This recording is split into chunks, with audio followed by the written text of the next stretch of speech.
Starting about 2.5 years ago, really kind of starting with the explosion of ChatGPT, it's a sort of an interesting thing began to happen in earnings calls. And if a company simply mentioned that they were investigating incorporating AI into their business, the stock would typically jump, regardless of the details of the plan at all. And this phenomenon really continued to point, and still to this day, Walmart rallied last week just because they said they were working with OpenAI just to create a shopping bot.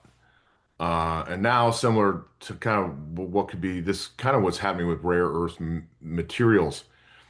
Cleveland Cliffs company just came out and announced earnings on Monday, and the stock surged 20%. Interesting, it wasn't really because of the results, which were good results, but not really worth a 20% rally.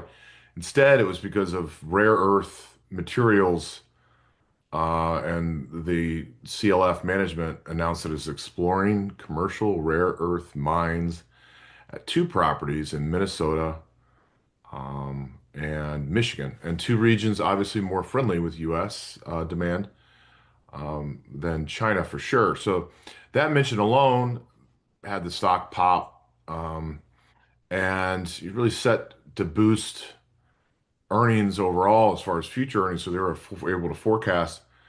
But as we begin to investigate these rare earth materials, the mining, the refining, adding sort of another tailwind to companies, you really have to be cognizant of the fact that it's important. This issue is important, and it's going to affect your investments. So now nearly anything rare earth specific has been sort of had a substantial run up.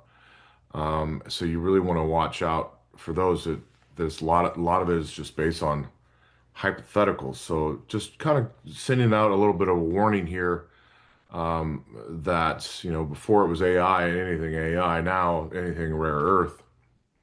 Now, uh, obviously, we talk about diversification on this show, and any thing you do as far as investments, you should be considering your team, your tax team, your investment team, and your financial advisors as well with these conversations.